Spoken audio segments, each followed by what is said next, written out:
back to another episode of Pizza and Parsecs. I'm Dave. I'm apparently not Dave. I'm confused. This is what I am.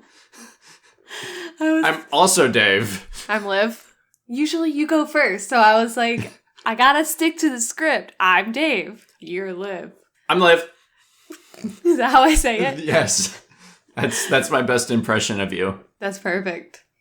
It's very accurate.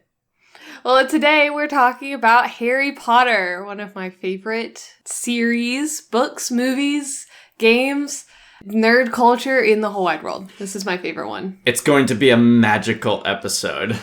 You've been dying to say that, haven't you? I have. Oh my goodness. That's funny. A brief history. I had to introduce you to the movies. You'd only seen like the first and the second one, or just the first or just the second one. We spent a week watching all 8 movies.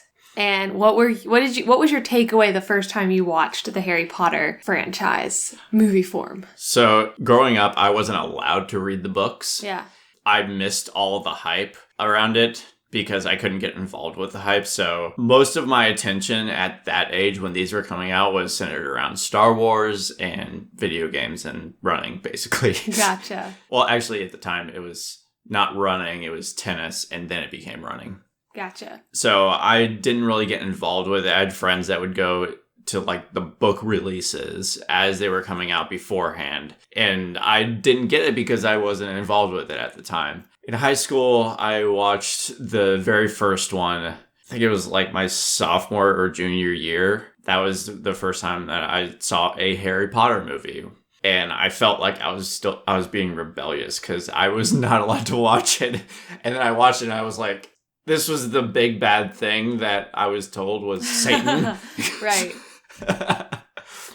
But at that point, I had lost the allure of it, I guess. Mm-hmm. Didn't watch any of it up until you, basically. Ah. So one thing that I appreciate about our relationship is you get involved with things that I love and I'm really passionate about, like running and Clone Wars and things like that. You try to become invested in it too. So that's what I've been doing with Harry Potter. Yeah. And as I'm doing that, I'm finding that I'm actually enjoying it a lot more than I initially thought. Because when I first saw it, I was like, lackluster. That was my initial thought around it. Yeah, that's okay. I forgive you. But that's because like I didn't grow up with it. I didn't read the books or anything like that. Now that I've seen the movies, I'm more interested to read the books and become immersed in this world that J.K. Rowling built for us. Yes. So I'm a whole lot more invested in it now.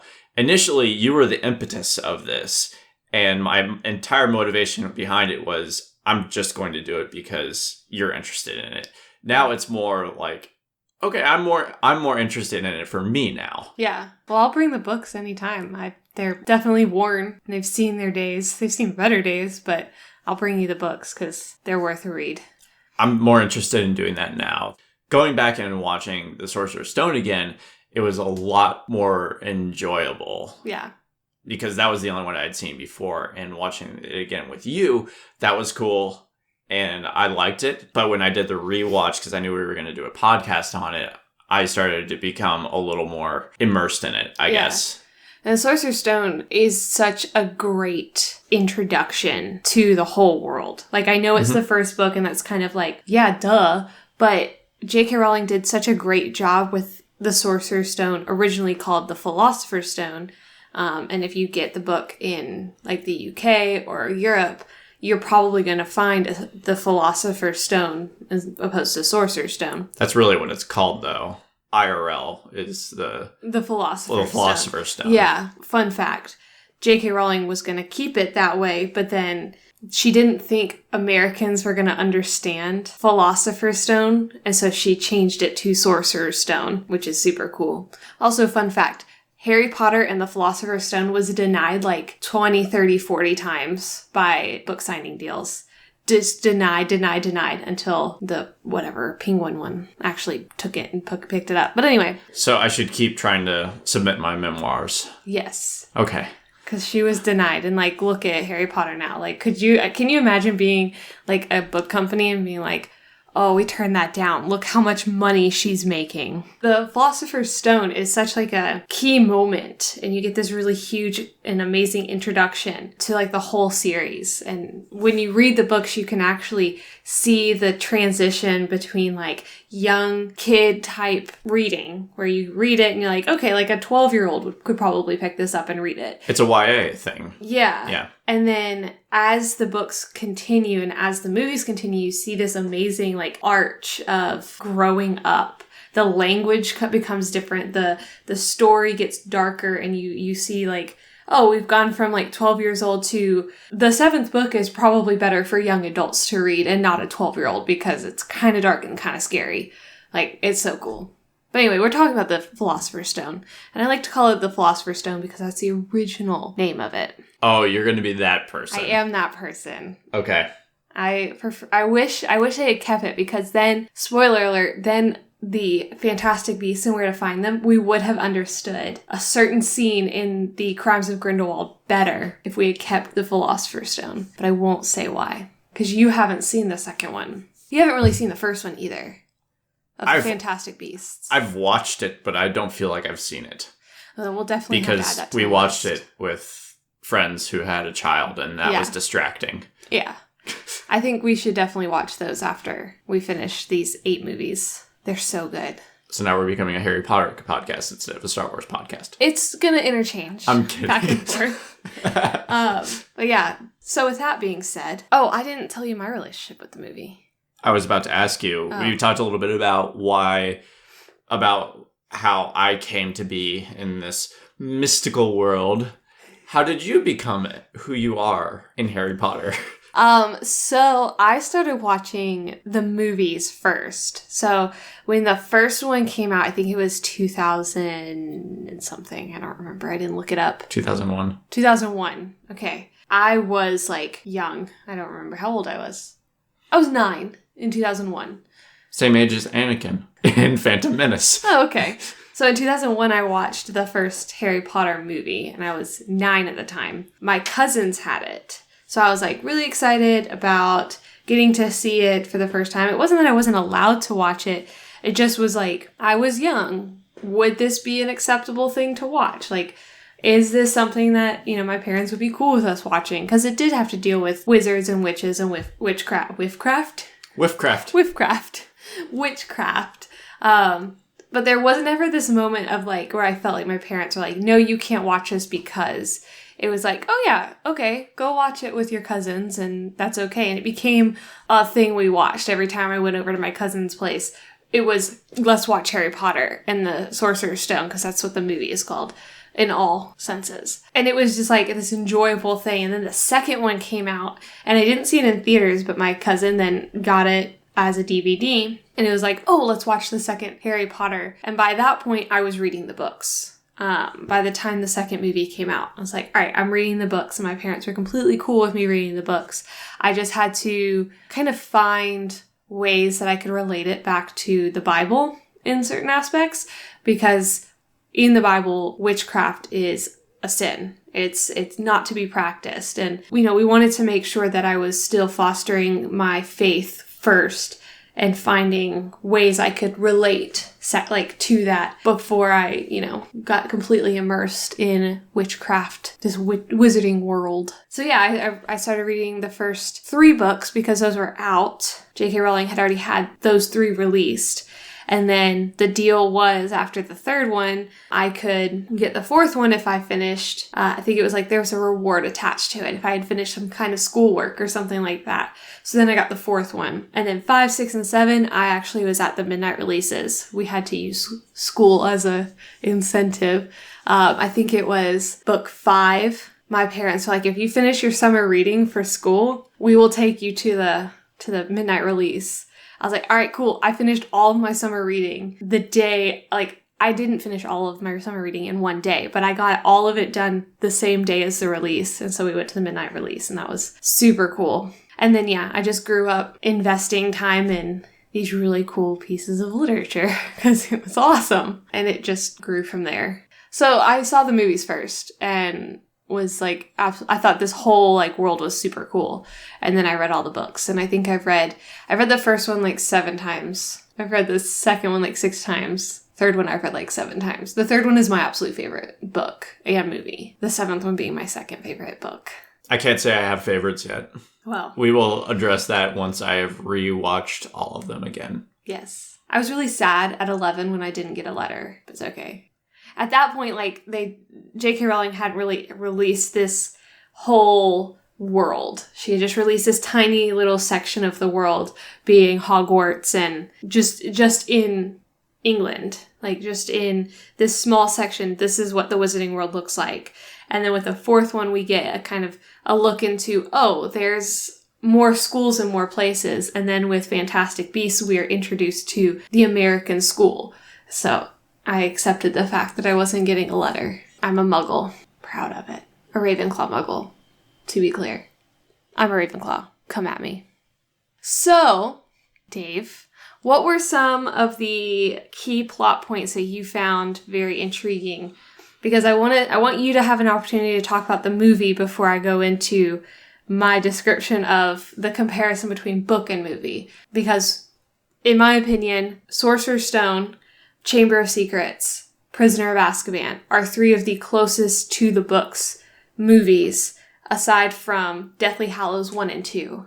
We get, we start moving into Goblet of Fire, Order of the Phoenix, Half-Blood Prince. Those are massive books that they had to fit into an 1.5-hour, 2-hour movie where they should have done 2 parts, but it's fine. I'm not bitter, a little bitter. And there's a lot of kind of diverting plot points in those 3 movies. So I want to know, like, what did you think? And what are some aspects of the movie before I talk about the comparisons? So I'm probably about to exhaust all of my efforts in the next, like, 5 or 10 minutes. I'm excited. Do you want me to keep quiet the whole time or chime in? No, chime in. Okay. Because otherwise this is going to be very short. Okay.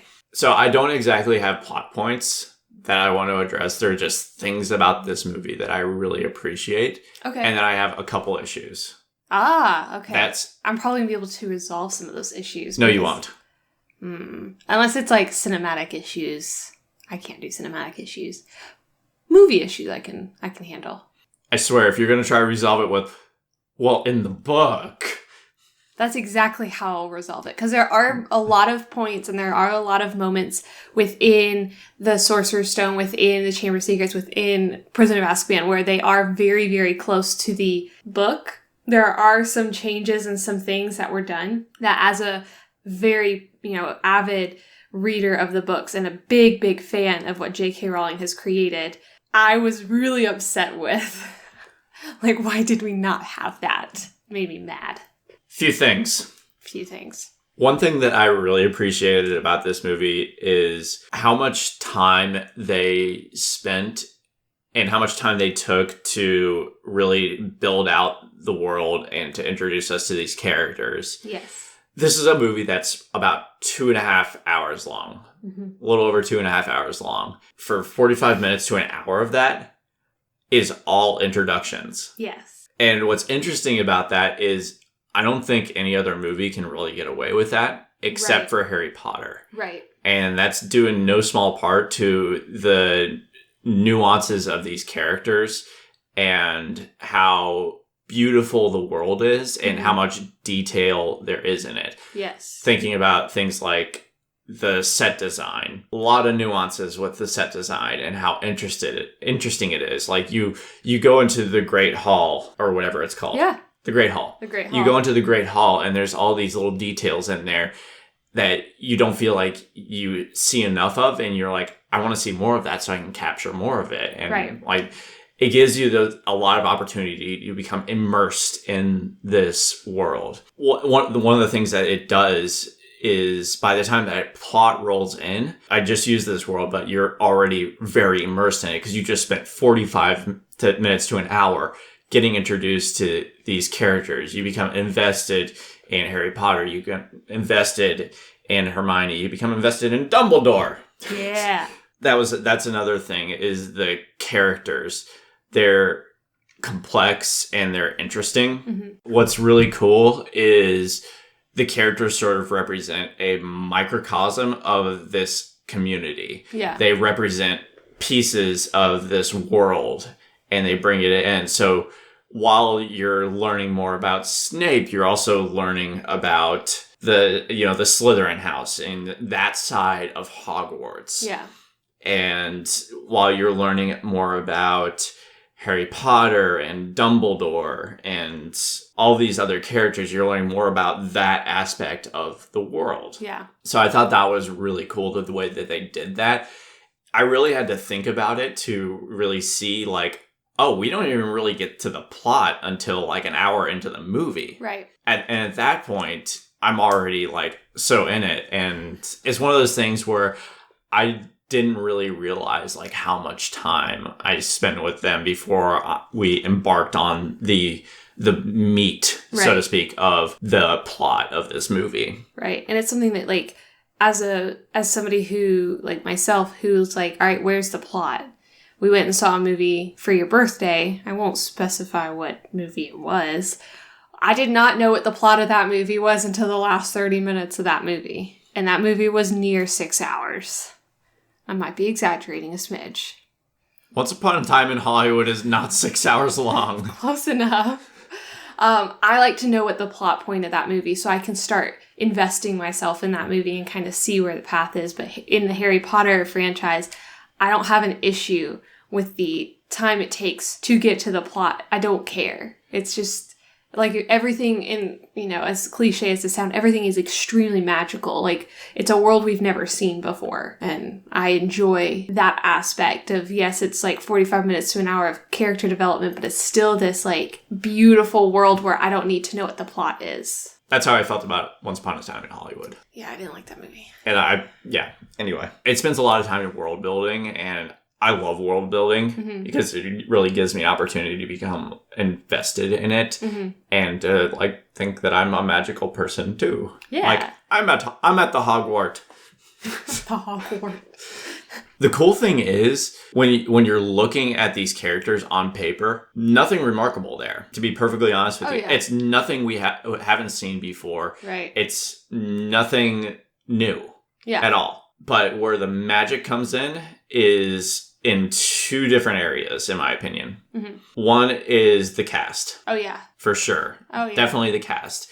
Specifically in this movie, the adults that they cast. Oh, yeah.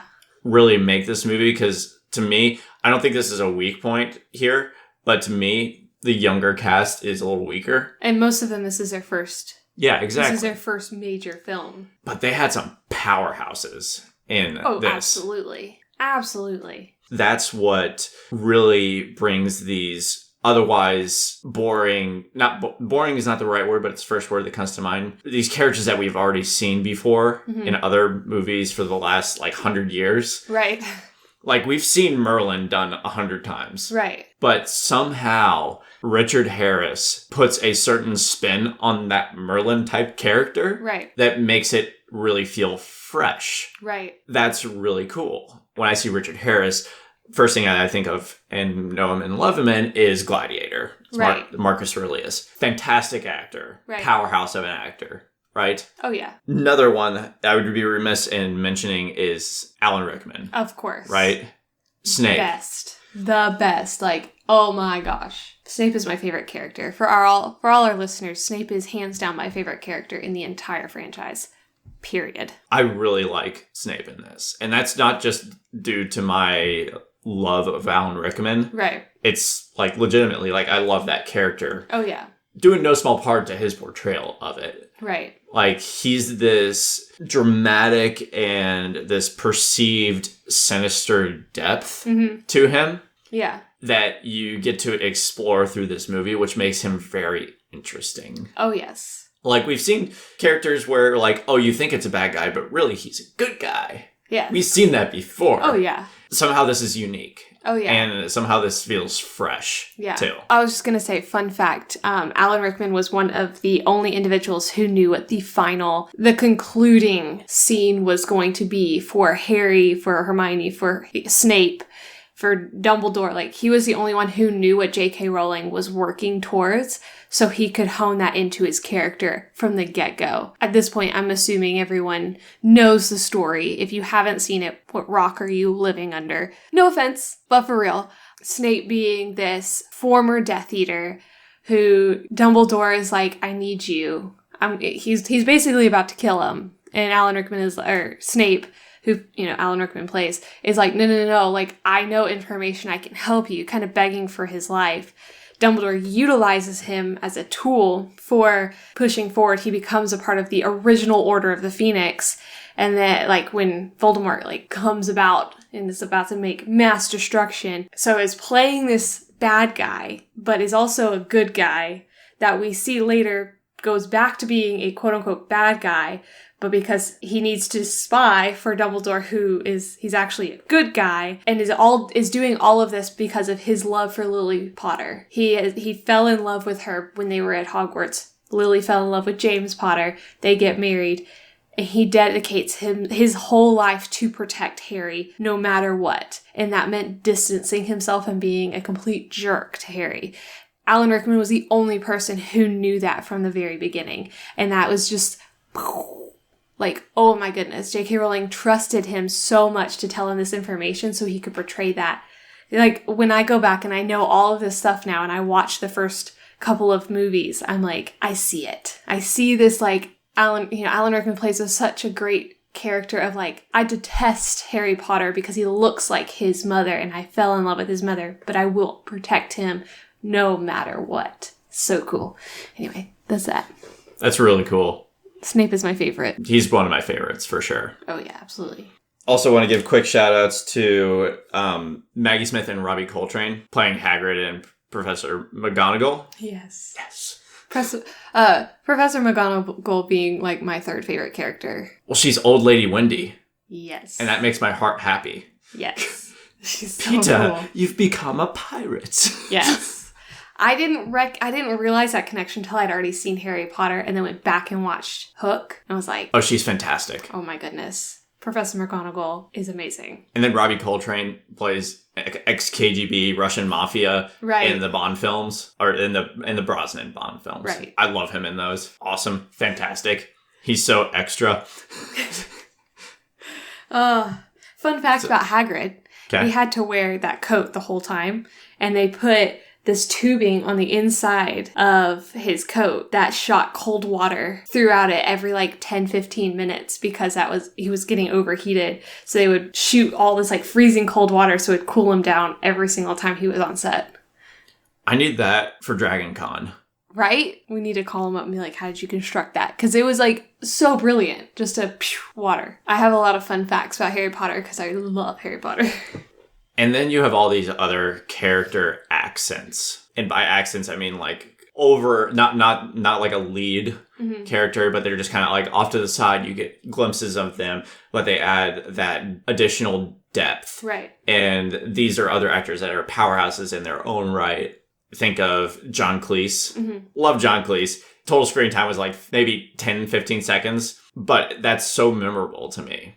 That's Ghost guy. Half head. Nearly headless Nick. Nearly headless Nick. Yeah. Yes. I was trying to remember. Half head. What? That is half head. I don't know actors' names as much as I know what characters they play. So yeah, he plays Nearly Headless Nick, and I do have a comment about Nearly Headless Nick that I'm going to make in a little bit. Okay. When we talk about the comparison from book to movie. Okay. So continue. And then you have Warwick Davis. He plays Professor Flitwick. Yes. He's a short guy. Yeah. He's the head of Ravenclaw. He's the house, like, professor. Powerhouses, right? Yeah. And, like, altogether, they don't have a whole lot of screen time, but they stick out to me. And not just because I know Warwick Davis from the Star Wars. Right. And I know John Cleese from, like, things that I love dearly, Monty Python. Right. Not the least of which. Right. And, like, he's just, like, that kind of an actor that commands an audience. Yes. All of these adult actors in this movie, I feel like, do that in a very awesome way. Yeah. And it really kind of captivates me into that world. And that's not to say that the child actors don't do that. Right. Because I think they are interesting characters. Mm-hmm. But how do you compete with Alan Rickman? Right. And I think one of the cool things, in my opinion, as far as like comparison of characters in the movies to comparison of characters in the books, is the books highlight these adult characters more so than the kid characters. They have a huge role because these kids are new to Hogwarts. They're still discovering the world. Yes, it's centered around this trio, this trinity, if you will, but it is really focused on the development of the adult characters. Who is Dumbledore? Who is Snape? Who is McGonagall? You know, all of these big characters, they have major roles in the book that they didn't put in the movie as much. They just let those like big names take command themselves, which was one of the areas that I was okay with, that we didn't see a whole lot of screen time with, like Professor McGonagall, Professor Snape, Professor Sprout. Like there's these moments where in the book that's necessary. They needed that for a later scene, and then they removed certain scenes because they didn't give those actors that big of that amount of screen time that the book gives them. What I enjoyed and appreciated is the amount of screen time that they have wasn't that much in comparison to, you know, Harry Potter, Ron Weasels. Your man Weasels. My man Ron Weasels and Hermione. So, like, they absolutely are the leads in this. Yeah. It's balanced well with these, I keep saying powerhouses, but that's what they are. Let's be real. For real. Like, they balance it out well, and it doesn't really take away from what you see with the kids, because so often you get, like, a powerhouse actor who just, like, steals the show, and you're like, I have no idea who anybody else in this movie is except for Robert Downey Jr. Right. Right. That was one thing that I loved about this, was the world building that they did and the character study of it all. Yeah. It gives you the opportunity to become invested in it. Yeah. And it gives you enough details to learn all about it, because going into it, you have no idea what any of this is. Right. You have to learn vocabulary. Yes. You have to learn locations. You have to learn characters. Lots of characters. Oh, yeah. Like, the amount of introductions that you get into this, and by the end, you feel like you have an okay grasp of it. The fact that happens is remarkable. Oh, yeah. And they do such a great job in the books, too, of introducing each character and kind of building that character in your brain, but putting it in such a way that you don't forget that person, making them so distinctly different that by the time you reach that character in the 7th book, even if, you know, that person didn't really show up much between 1 and 7, you recall who that person is, and it's so, so cool. The movies do a great job of doing that, too. That's what I like about it. Yeah. It's fun. It's a fun world to be in. Yes. Which I liked. Oh, yeah. Now I have issues. Okay. Would you like to hear my issues? I would love to hear your issues, and I'll probably try to debunk them or support them, depending on the issue. For me, the Quidditch game is like pod racing for you. Oh. I found it to be so boring. Okay. It was I could not get into it at all. I thought Harry Potter was absolutely useless. Yes. That was... So... I can see where you're saying that, and I'm not going to try to defend it because it was downplayed in the first movie massively. In the book itself, the Quidditch game was very descriptive. You get all of this kind of like, you get this really fun sense of sport in the book. And in the movie, it was like, oh yeah, we need to put Quidditch in there because it's such a major plot point in the book because of what Professor Quirrell is doing, because of the assumption that it's Snape, because of Harry getting thrown off the broom and the broom kind of having a mind of its own. It was extremely disappointing that they kind of, for lack of better terms, halfway did it. It felt like an afterthought in the movie, where in the book it is so exciting. And he does a lot more. He actually chases the snitch a lot more. Yeah, I didn't get that. Yeah. The Quidditch match in this is the only point in the movie that took me out of the movie. Yeah. Which for me was really a shame, in that at that point, like, I was already super invested in it because of all of this world building that they did. The broom training, the fly training, what do you call it? Yeah. Yeah. The class where they learn how to fly their Yes. The class where sticks. The class where they learn how to fly their brooms made me, I feel like that wrote a check that Quidditch didn't cash. Right. And I think, unfortunately, throughout all the movies, that's the case. Like, not gonna lie, when we have a Quidditch match in Chamber of Secrets, also not as exciting. Prisoner of Azkaban has a better feel of Quidditch because you get this rainy, stormy, like massive feeling of angst behind the game itself. And then on top of that, you have Dementors flying around and then attacking Harry. And he falls. But it's so short. That is something that I feel like Warner Brothers dropped the ball on in the sense of Quidditch. Because the movies were in such the early sense of 2000s, I don't feel like Warner Brothers themselves knew how to handle the need for CGI in this arena. Could have taken some notes from my man Phantom Menace. Yeah, I feel like that was a disappointing area, but the book does a great job of it. I can't rebut against the book because I haven't read it. I can only go off of what I have seen. Yes. Another thing that I saw in this movie that I didn't really care for, I keep talking about how brilliant the world building is in this. I thought the plot was really weak. Like, this whole thing with the Philosopher's Stone, it just I didn't really feel it, Okay. I guess. It just felt shallow. Okay. It felt shallow to me. When I go back and rewatch Sorcerer's Stone, I'm not going back to watch the Sorcerer's Stone piece of this. I'm going back to watch that first 45 minutes to an hour. Right. And then obligatory the rest of the movie. Right. That's how I see this. Okay. It started so strong, and I don't feel like the plot behind, the way that the plot was presented in this for the Sorcerer's Stone, the Philosopher's Stone, if you will, since you're a purist. Yeah, I try. I felt like that was a little weak. Yeah, I definitely feel like they glossed over certain aspects that in the book were big major points. I understand that because it's a 2-hour film, a 2.5-hour film, they wanted to construct this whole new world. They wanted to construct these characters. They wanted to present them in a way where we could understand who they are as people moving forward.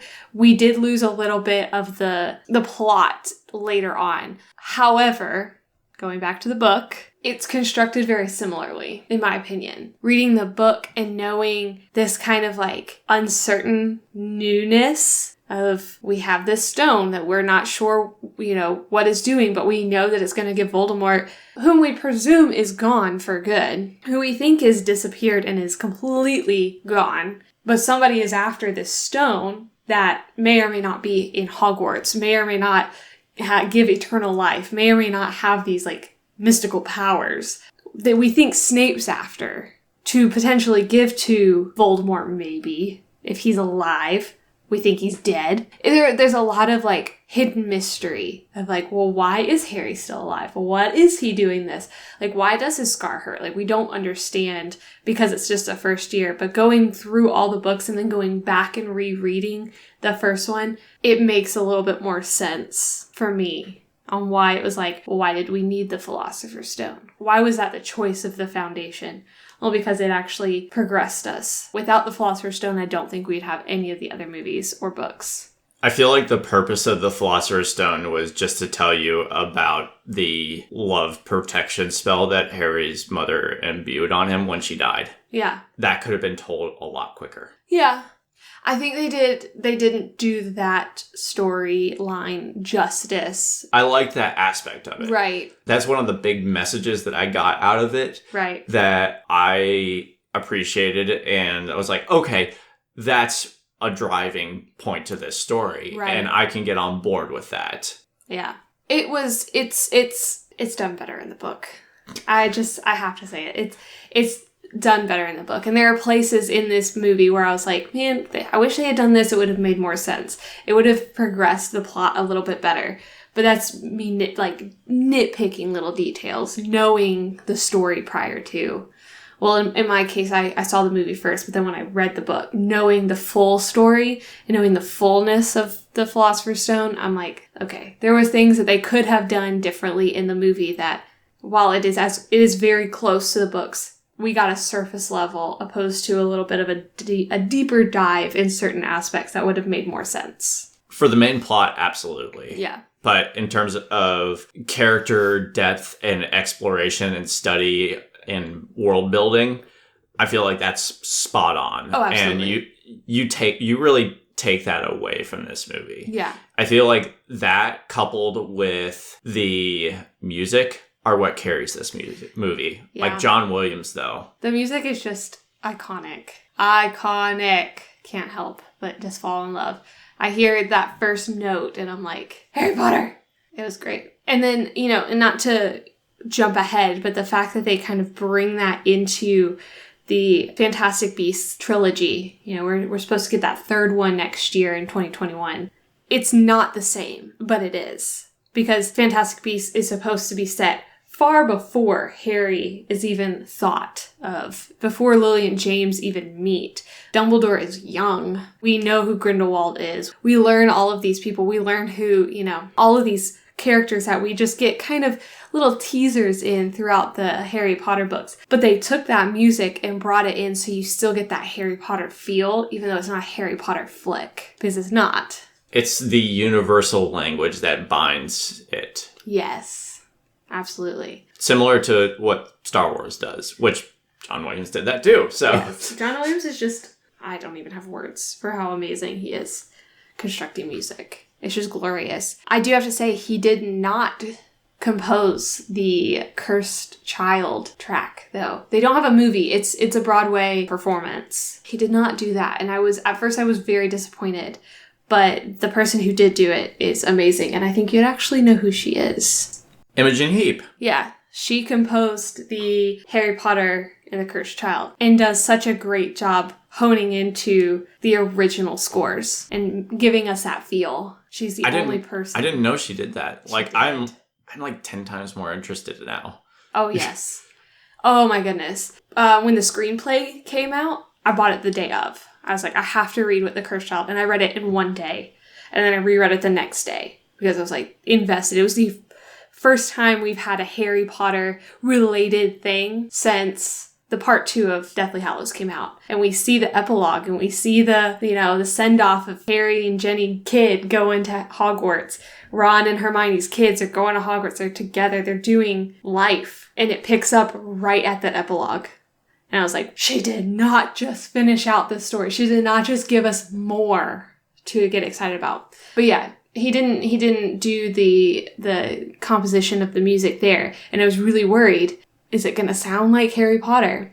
Is it going to be Harry Potter? But she does a great job.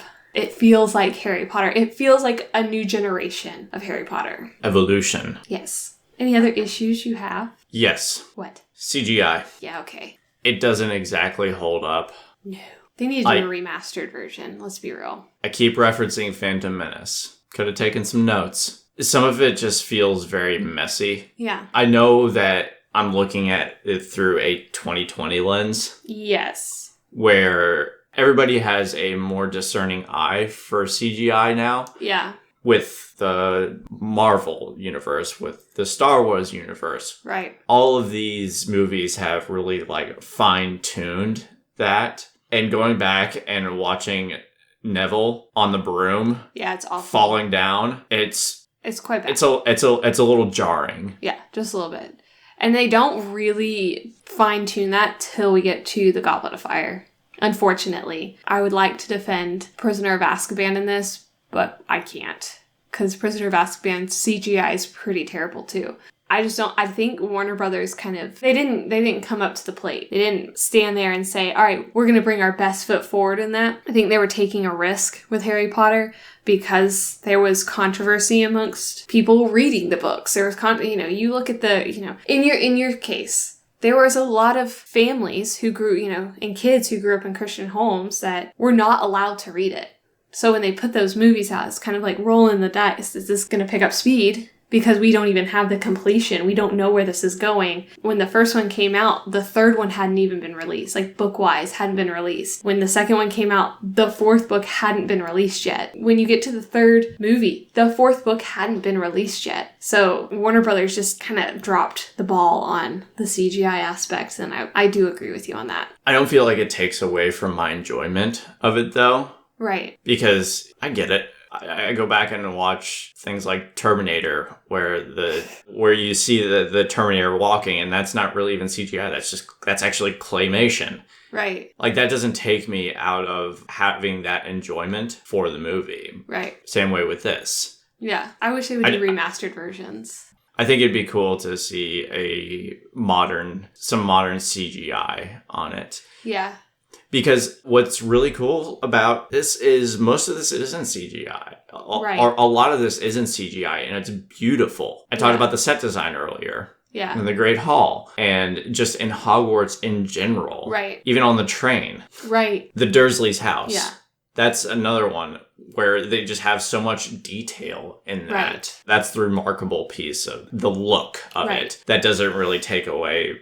I can look at this movie and say, okay, that scene where Neville like falls off his broom or whatever, that doesn't take away anything from me. Yeah. Going back to the idea of remastering, I'd love to see Chamber of Secrets remastered just for the basilisk, just for the snake.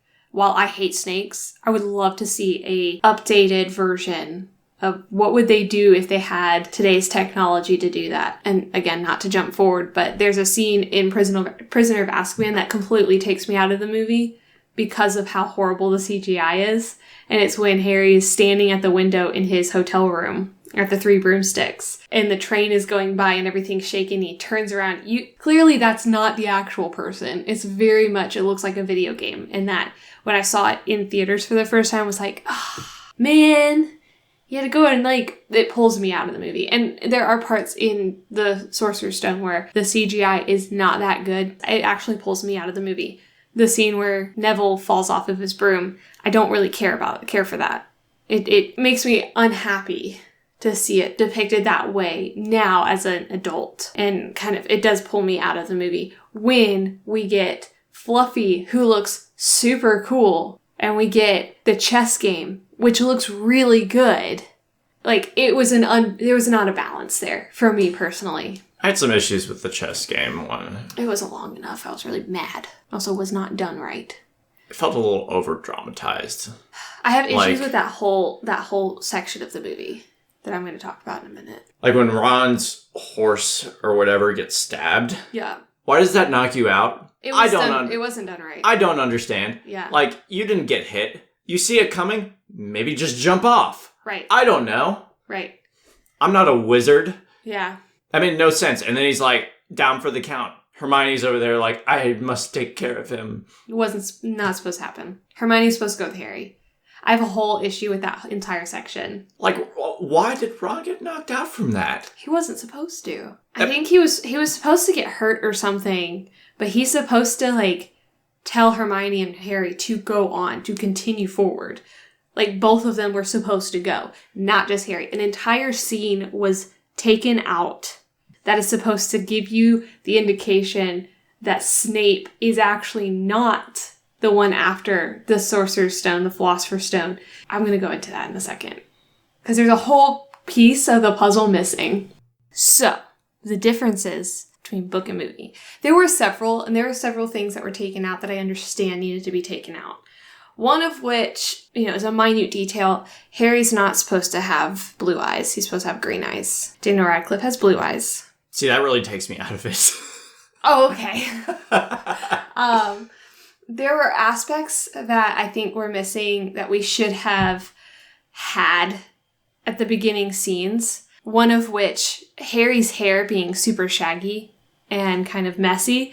And Aunt Petunia cutting it and it growing back minutes after she had cut it. There were little details that kind of bring us into this understanding that Harry has always had these magical powers that he could not explain. There were always events in his life that happened that he could never explain. That being his hair, that being things disappearing, reappearing, moments in time. We only get to see this moment at the zoo where Dudley falls into the snake's pen and the snake escapes. We also don't understand why he speaks to snakes. That's fine. We didn't need to know that. We don't find out about that until later. Chamber of Secrets, yeah.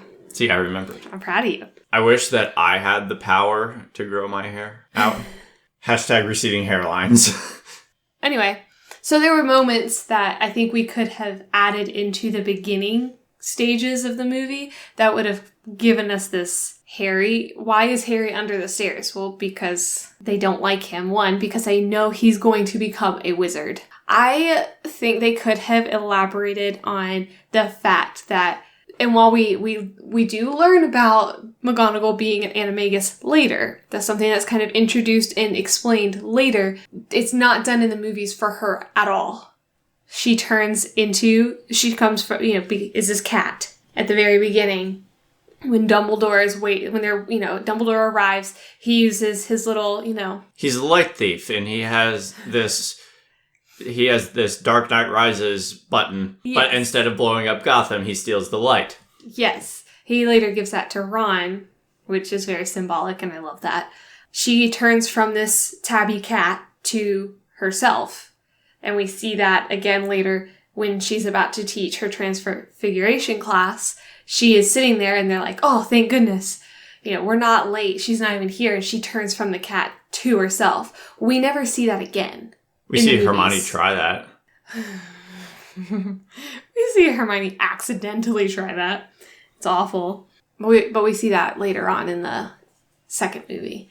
We never see that again. It's explained why Sirius Black escapes. It's explained why, certain things are a certain way. But we forget later on, Professor McGonagall is also an animagus that turns into a cat. And the only way that I kind of connect that is throughout the books, Uncle Vernon makes note, and in the books he makes note about the fact that there's this tabby cat that he is seeing all throughout his day. He's seeing all of this weirdness going on throughout this particular day before Harry arrives. The whole book starts out with Uncle Vernon getting ready for work. He's going to work, but he sees all these weird people in these cloaks and in these weird hats. And he's like, why is everyone dressed weird? Like, why is everyone just acting out of the norm? He's very status quo, Uncle Vernon. And then he notices his cat is kind of following him around all day long. And then at the end of the day, here's Harry. And we find out this tabby cat is Professor McGonagall. And here comes Dumbledore. Here comes Hagrid bringing Harry to the doorstep. And that's kind of the start. And we learn, that's what really happened that day. That day, the Wizarding world was celebrating Voldemort's demise. Quote unquote. The whole entire, they were coming out and celebrating that day. The evil is gone. This boy who lived just somehow destroyed him. We don't know how. We don't know why. It's all over the place. All these people are celebrating. Vernon is like, what the actual crap is going on? Comes home, goes to bed that night. Here's Harry. That's the start. I wish we had that in the movies. I wish we had that kind of understanding that the Dursleys had no earthly idea what was going on, but kind of did, and then ended up with Harry, with a note saying, hey, his parents just sacrificed themselves to save this boy who then actually destroyed the darkness, the evil one, he who must not be named. And they're like, no, they died in a car accident because we have nothing to do with the Wizarding world, because Petunia was not picked. She was not a witch. Her sister was. Lily was. And we also don't really get to see that too much in the movie either. Virginia kind of has this moment while they're in this abandoned shack in the middle of nowhere. My sister, the witch, the one who got picked, the one who had all these powers. She was this beautiful, gorgeous, and she was perfect in every way. She became the witch of the family. And she's sitting there telling Harry how it really is, but we kind of glaze over that. And in the books, it's this longer monologue, this truer monologue of the real jealousy that Petunia has of Lily. We miss that.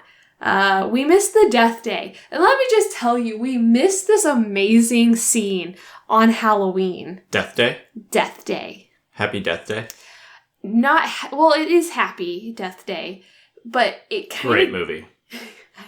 Never seen either one of those. It gives us a little bit more detail on the ghosts of Hogwarts. Okay. And where these ghosts kind of come from, and why they are what they are, and why they're doing what they're doing, and why they reside there. The difference between when somebody dies and becomes a ghost, opposed to someone dying and just dying. We see death all throughout Harry Potter. We see all these people, not in the beginning, but, kind of in the beginning, because Quirrell dies. Spoiler alert.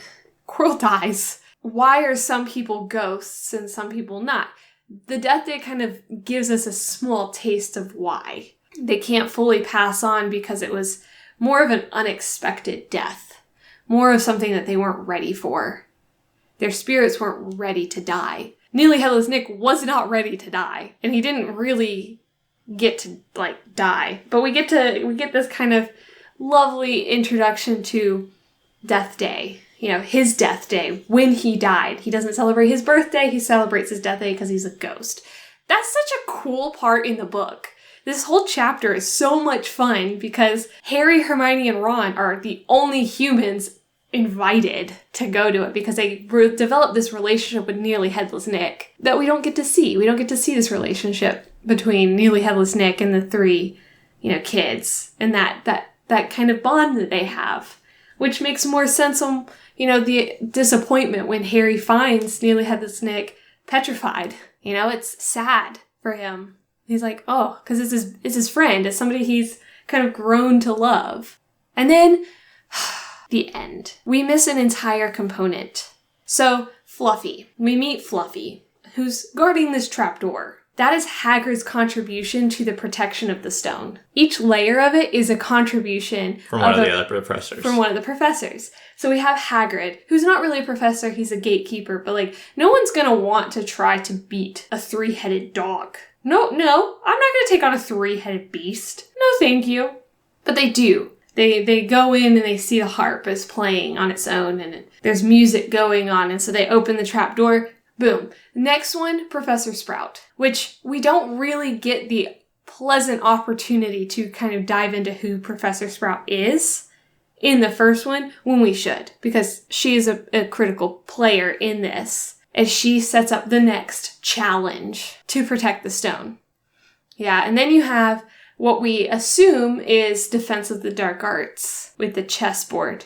But in fact, it's more Transfiguration. People can come at me. But let's be real. It can be one of the same. We have this chess scene where the chess pieces are coming to life and you're playing up against another team and you actually have to beat to then get to the next phase. All of these being, if someone were to try to come after the stone, they would need to kind of figure their way around and play these games to make it to the stone. It's kind of like levels that you have to go through, like level 1, Fluffy. Level 2, the snare that Sprout puts together. Some people want to think of it as Transfiguration, as these chess pieces have been transformed into massive pieces, because when you play wizard chess, those pieces are actually playing and alive and beating each other up.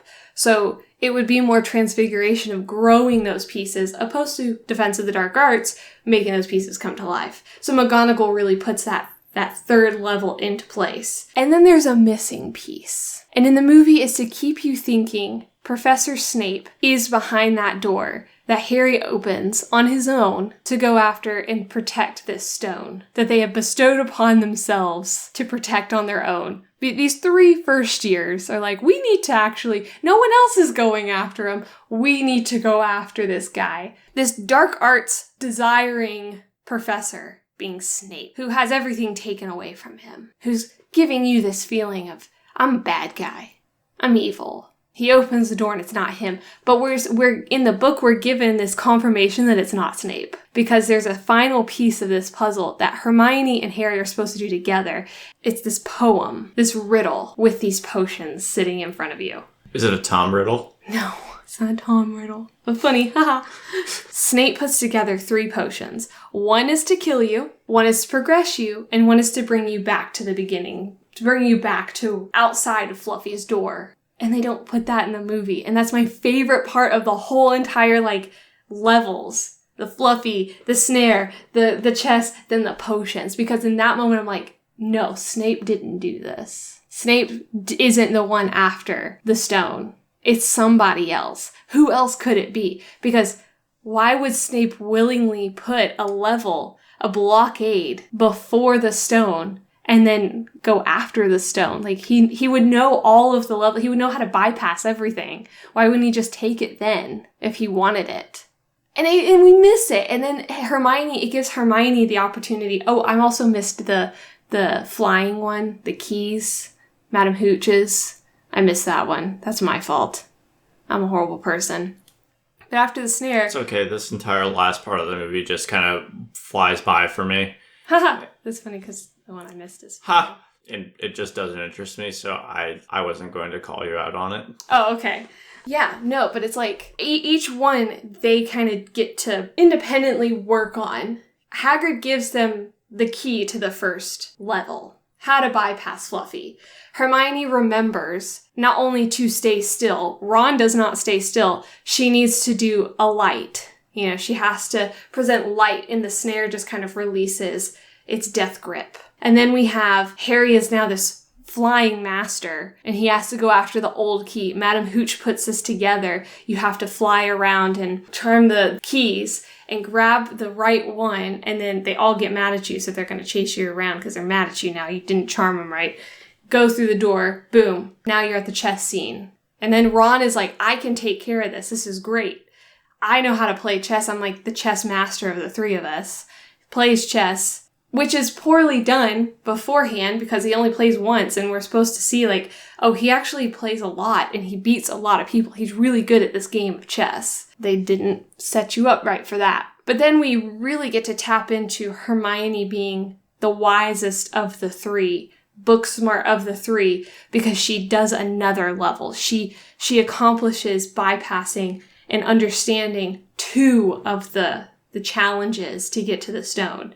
And instead of being like, oh, let me help you, let me drink this potion, there's only enough for one person, I'm going to reset. This one is poison. Don't drink it. I'm going to drink this one. Go get Ron, who's fine, by the way. He's fine. He fell off of a horse. He's fine. They don't present it right, but he ends up being, he's fine. Because he's supposed to sit there and say, hey, Harry, Hermione, keep going. I'm going to be okay. Keep going. You guys have to go. But Hermione stays in the movie. And then Harry drinks the potion and sees it's Professor Quirrell. That was missing for me, and I missed that and I wanted to see that because it's so cool to then get this realization of like, wait a second. If Snape was involved in protecting the stone, wouldn't he have gone after the stone sooner, knowing how to get past all of these? Probably. Wouldn't you think? If he helped, it would have been okay. It wouldn't be Snape. So they removed that from the movie because they want to give you this element of surprise of it's actually Professor Quirrell. Fun fact. Didn't ruin it for me. Just was like, oh, gotcha. Because Professor Quirrell was not asked to make a blockade. He wasn't. Everyone else was. So that's just very long-winded. I got heated. There could have been another one for him, like how to tie a turban 101. Right. Or how to pass out after seeing a troll 305. Which he released. He played up a really good stuttering scaredy cat. In the book, that was a huge, moment. Because, again, I sit there and I think, oh, it's Snape this whole time. Then we have Snape's potion challenge. And I'm like, okay, well, if it's not Snape, who is it? And then it's Professor Quirrell. Blindside.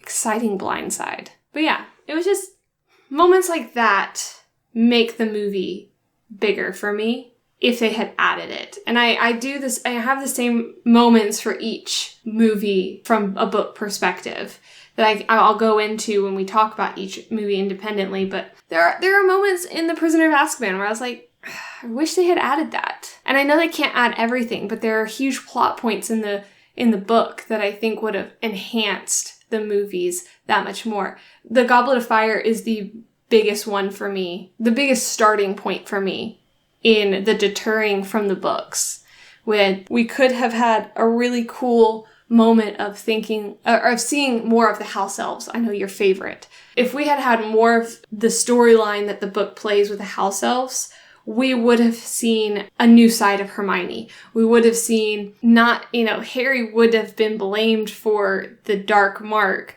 but we also would have seen this house elf that comes along that's supposed to be there, also blamed because she was the one who was holding the wand that made the dark mark. It actually wasn't Barty Crouch's son, which is what we are seeing in the movie. Barty Crouch's son does do it, but he does it with somebody else's wand. And then the minister's house elf is found with the wand.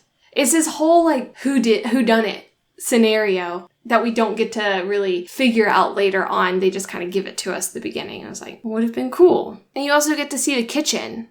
in the fourth book, you get to see Hogwarts kitchen, and you don't get to see it. And I wanted to see that. Okay, I'm done. I have opinions. So it's safe to say that you don't really look at this from a black box of this movie. You look at it from the universe around the movie, which includes the book. Yeah. So it's when you think Prisoner of Azkaban, you think movie and the book together as one universe. Because, we're given so many different universes that deter. Let's look at DC for a second. They have so many different timelines of a universe. We have so many different Batmans that are different universes. Same with Marvel. We have so many different aspects of a universe that kind of coincide in a parallel sense. Harry Potter is one universe. The Wizarding world now is considered one universe. It's not necessarily the Harry Potter universe. It's considered the Wizarding world universe. It's on a one-track plane. The movie should support the books, and the books should support the movies, elaborating certain aspects that are not necessarily needed to be elaborated on. Half-Blood Prince, you know what you did. We don't need to elaborate on the love story, but they did anyways. But yeah, I look at it as a whole. They're supporting each one supports the universe as a whole. And some movies do that really well, and some movies don't do that really well. Do I think the Sorcerer's Stone deters too far away from the Philosopher's Stone book? No. There's just moments where I was like, I would have liked to see that would have supported the storyline better for those who have not read the books or choose not to read the books. I have a friend who she does the audiobooks, but she is a huge Harry Potter fan. Has not read all the books, does not know the story behind it aside from what she's researched. She successfully knows the storyline, she successfully knows the plot points, is a part of that fandom because they do a really good job in certain aspects of supporting each other in that universe. I just think that there were points that they should have focused on more to support the story better. And I think the plot wouldn't have fallen short or wouldn't have felt kind of shallow if they had allowed themselves to dive deeper into certain aspects in the movies. That is all. Interesting. Yes. We have a game. A game? A game! This was actually your idea, which I was really excited. I was to pick a few characters, references, potions, topics, and you had to guess what they were. So I tried to make it as specific to the Sorcerer's Stone as possible. Okay. So that way I didn't get ahead of myself. So this is going to be interesting because I have nowhere near the depth of knowledge, and I am probably going to get a lot of these wrong, and we'll just err on the side of trying to be funny. Yes. Next time I think I'll do the game first, and then we talk about it, because I picked some things, and then we kind of talked a little bit more in depth about certain aspects, and I was like, well, darn it. You talked about a lot. I probably didn't catch everything and process everything, so I think we'll be good. Okay. But my first one is going to be an easier one. It's a spell. Okay. Expelliarmus. It means disarm. Yes. Yeah. I like how you described this particular spell, though. This is the spell you think Harry is the only spell Harry knows. Oh, stupefy. Oh, no, that was stupefy. I thought... No, the only spell that Harry Potter ever uses is stupefy. Grandmaster, wizard, knows one spell. I messed that one up then, because I was like, ooh, I'll pick the one that he thinks Harry only does, and that was... I mixed him up. I thought Expelliarmus was the only one that is actually stupefy. You're right. Anyway, okay. Did I just impress you with my Harry Potter knowledge right there? Yeah. My next one is the Headless Society. The Headless Society. Yes. The story behind this is very interesting, right? Mm-hmm. So when Voldemort was big and bad and powerful, and he's the big bad, and it's Hogwarts versus Voldemort or whatever. Right. Voldemort obviously at some point gets defeated. No more Voldemort. His legions underneath him no longer have a leader, a head of their organization. So now they are known henceforth as the Headless Society. At that point, they kind of separate out into their own factions because they have no clear leader. They have no clear direction. That's where you get these different sort of sects that just terrorize things. Sometimes just by sight. Sometimes they actually do bad stuff. When I think of things by sight, I think of like the centaur thing in the woods, because that CGI was terrifying. That's the Headless Society. Okay. We did not talk about the Forbidden Forest part, though, earlier. And I love the Forbidden Forest scene. Done very well, except Neville's not supposed to be there. No, Ron's not supposed to be there. It's supposed to be Neville. So that's beside the point. How'd I do on Headless Society? Far off, but it's okay. I like your description. Okay. The Headless Society is actually a society of ghosts who have lost their heads. And nearly headless Nick is denied every year when they are allowing new members to join this society of headless individuals because he's not fully headless. Must be a big bummer. Yeah. What are the benefits of being in the Headless Society? I mean, they're all dead. There's really no benefit. It's just... Like, do they get, like, perks? Like Delta has their, like, Sky Miles, like, Gold Star members, and they get to use, like, the suites at the airport or in priority boarding and whatnot. Like, is that a thing? No, it's more along the lines of National Honor Societies and colleges where you pay a butt ton of money and all you get is a really cool medal at the end of the school years. Okay. It really does nothing. Okay. I think at one point he finally was accepted. I think it was after the Battle of Hogwarts. I have to do my research on that and refresh my memory. Okay. But that is the Headless Society. Good to know. Yeah. Next up is, who is Nicholas Flamel? Nicholas Flamel. So here's the thing about the land of Hogwarts. It gets cold there, right? Mm-hmm. But they have all of these magical creatures and whatnot, but they don't have wool or anything else to make flannel. I knew you were going to take it in this route. So, at one point, Nicholas Flamel finds a way to construct his own fibers, known as the Flamel fiber. And at that point, that is what all of the robes are made out of. All of the robes are Flamel, as opposed to flannel. Okay. That is what keeps our little wizards and witches warm during the harsh winter months. Ah, no. That was a really good description. I had a feeling you were going to take Flamel into a flannel sense. It was either going to be that or cooking, because fennel. Ah, okay. That's funny. I didn't think about that one. That was a really nice description, but again... I was partially right. Far from it. So partially right. Far from it. Like half headless Nick. No. Good try. Proud of you. Nicholas Flamel is actually the philosopher who creates the stone and is the originator of the Sorcerer's Stone, Philosopher's Stone. We finally get to see the Nicholas Flamel in Crimes of Grindelwald, Fantastic Beasts and Where to Find Them. We meet him for the very first time in person as he's creating the stone. Okay. But yeah. And then he creates the Flamel fiber. Sure. I knew I was right. Yes, you are correct. Not really. The only downside, I was going to do a potion, but they don't really do a whole lot of potions because they remove that kind of aspect of the storyline. I ended up kind of taking back a potion idea, and I'm going to do that more in the Chamber of Secrets or later on when we kind of play with more potions. What about the spell, though? So I did a second spell. Okay. The spell Alohomora. Alohomora. Mm-hmm. So fun fact about Alohomora. Wasn't originally a Hogwarts thing. So there was another wizarding school in Hawaii. Okay, I knew this is where you were going to go with it. I was prepared. It was created by the Samoans. Okay. In there. And so Dwayne Johnson was like the Dumbledore of this. One of the core values of their wizarding school, they only had one house.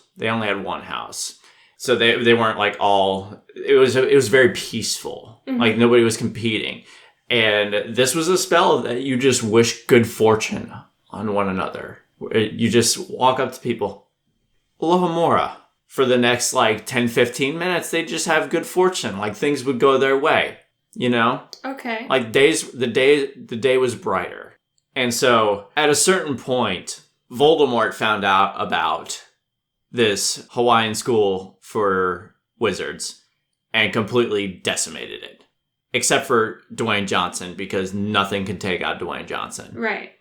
So Dwayne Johnson calls up Dumbledore and says, hey, can I stay with you for a while? And that's how Alohomora came to be at Hogwarts. I like your description. What is the shape of the spell? Like, how would you do the spell? What's the shape of the spell? Yeah, each spell has a shape. I meant to ask you about Expelliarmus, but... Oh, well, the shape of the spell is, of course, the shape of... I don't know. Oh, that's hard. Oh, I know. Alohomora, the shape of the spell is of a fedora, as if to tip a hat to someone. Okay. It's the shape of a hat. All right. Well, I hate to break it to you, but that's not correct.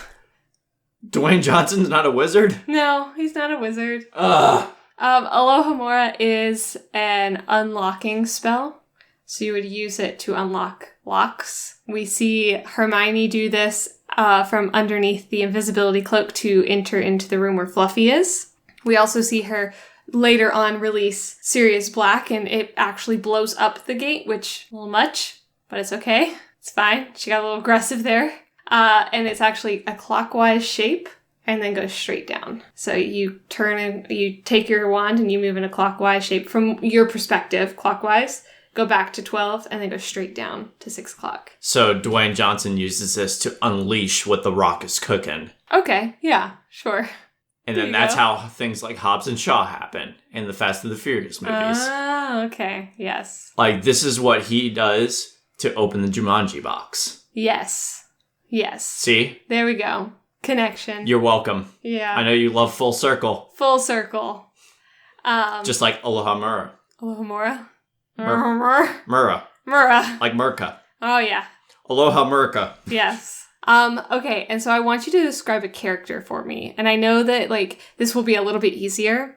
Okay. But kind of your description of a character. Okay. I would like you to describe Professor Snape in your own words. I thought I did earlier. Pre-rewatching the movies. Oh, he always adds a Yes. at the end of everything. Like, Mr. Potter. Our new celebrity. He always adds a tick or a dramatic something at the end of every sentence. Yes, that. Yeah. That is why we're here.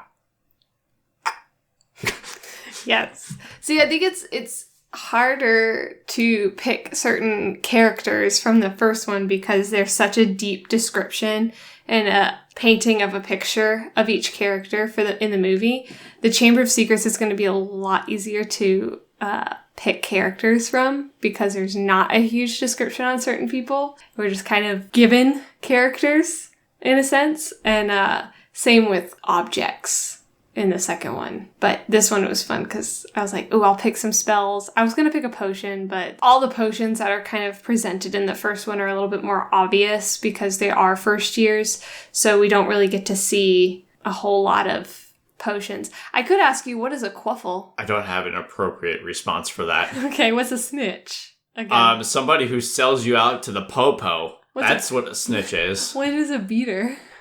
Oh, that's the one. That's the guy the only one on the Quidditch team that has a baseball bat. Yeah, and just he's the hockey equivalent of an enforcer. Yes, that's good. Quaffle is the ball that they play Quidditch with. It's like the soccer ball or the football. It's the ball that you score points with. Snitch is the one that wins the game. In some cases, it ends the game. Snitches get stitches. Yeah, and beater. You were right about that. That's a very accurate description. If I were to play Quidditch, I'd want to be a beater. They have the coolest job. The snitch job is so boring. You sit there forever. Literally does nothing the entire game. Gets all the praise when wins the game. Whatever. That's the game. That was fun. Yeah. That wraps up another episode of Pizza and Parsecs. I'm Liv. And I'm Dave. And in September, we will be 1. If you like what you hear, share it with a friend, or a muggle, or your wizarding friends, or mudblood, yeah, I said it, or house elf. You can share it with your house elves. Don't share it with your house elf. Share it with your house elf. Don't. Or you can share it, with your giant friend. If you have a friend who is half-blood, share with them too. And you can check out our show on bit.ly/pizza and parsecs pod, or on your podcasting platform of choice. Go on our iTunes, give us a rate and review if you like it. Also, you can follow us on our socials at Pizza and Parsecs. Thanks a lot, guys. Yeah, just wait a few seconds and listen to our bloopers. You can hear me royally screw that whole thing up. Beanie, beanie, deenie, deenie, deenie, deenie, deenie. That's our outro music now. Deenie, deenie, deenie, deenie. Beanie.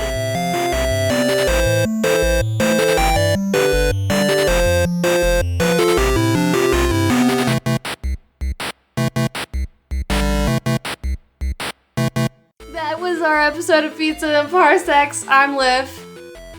I'm Dave. I know, that was really stressful. Why did you said it so exasperated, like you just got out of a hostage situation. I'll try that again. Blooper. And It's not so easy, is it? That's why I was like, you could do it. But if you do like what you hear and you want to share it, you could definitely share. Follow us on our show. If you want to share with your friend, you can follow us on our socials. Wow, socials. Follow us on our social media platforms at Pizza and Parsecs, where we'd love to hear from you, and we'd love to hear your feedback. You want me to do it? No, I'm really happy with this. Blooper. You ask questions about my dancing, or about my dancing, because I'm the dancer. I do. I asked a lot of questions about your dancing, and you asked me a lot about my running. Exactly. I don't run. We don't do that. That's what I meant to say. I ask you questions. Ah! What was that? Something fell down. It touched me. What is this? It's a thigh wrap for my quad and hamstring. Here you go. Thanks. Welcome. We have a lot of bloopers for already. Wonderful. Reading them and watching them, seeing them come to life, and seeing, I hit the chair with my elbow. It hurt. And I'm kind of sad now. Are you okay? Yes, because it was like my funny bone, and I was not happy. That mean old chair. Mean old chair's in my way. It's fine. Blooper. I appreciate you just calling it out. I wanted to be funny. And I made the conscious decision that I would say blooper after every time I did something stupid. It's not even that. Blooper. Okay. Not even that. It's what? Nothing. Go on. Blooper? Blooper. Blooper. Blooper. Blooper. I don't know. Yeah. And I just featuring Joseph Gordon-Levitt. And that was funny. Blooper. And Bruce Willis. Bruce Willis. Bruce Willie. Bruce Willie. Anyway, so yeah. Is Harry named Harry because he can grow his hair out whenever he wants? It was not voluntary. That's brilliant. No, it was not voluntary. Like he couldn't control the fact that when Aunt Petunia cut his hair, it would grow back. It's because he's Harry Potter, not Balding Potter. Oh, Potter. Potter. See, like 20 minutes into this, I'm like, Great British Baking Show. Yeah. Talking about Baps and stuff. Baps. Could. I love the Great British Baking Show. That's another show that I introduced you to. You don't really care for, but we just banter the whole time. I like bantering about it with you. It's fun.